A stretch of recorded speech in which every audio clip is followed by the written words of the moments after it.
The UK Medical Freedom Alliance have just launched a new campaign to oppose assisted dying bills going through both Westminster and Holyrood.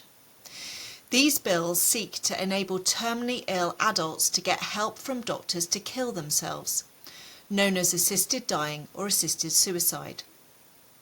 In Westminster, Kim Ledbetter's private member's terminally ill adult end-of-life bill had its first reading on the 16th of October and will have its second reading on Friday the 29th of November.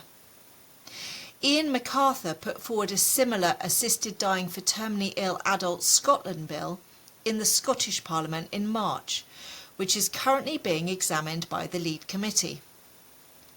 These bills pose a very serious threat to the sanctity and dignity of every human life and to medical ethics, abolishing the requirement that doctors first do no harm.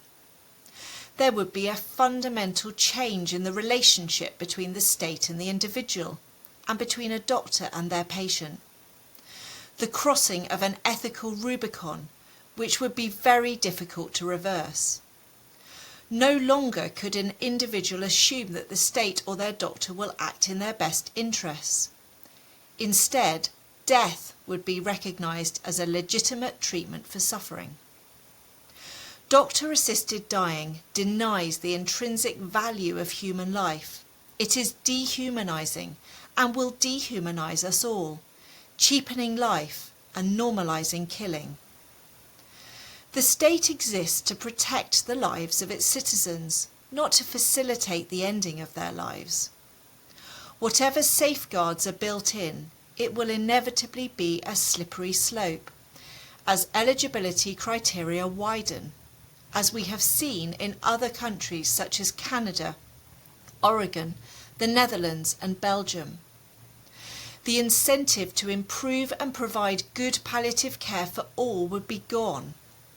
It is highly likely that legislating for the choice to die will lead to the vulnerable feeling a duty to die, for fear of being a burden to their family, the NHS or wider society. There is also a significant risk of active euthanasia, killing by a doctor's hand, being legalised in the medium term. Resources must instead be put into widening and improving palliative care and social care for all. We have set up a campaign page on our website and are asking people to urgently lobby their MPs to vote against the Ledbetter Bill at its second reading on the 29th of November. We have provided links to calls to action and helpful resources from many other campaign groups who are fighting against assisted dying, such as Right to Life, Care Not Killing, Our Duty of Care, Christian Concern and the Christian Institute. We must all work together to oppose this fundamental change to the practice of medicine.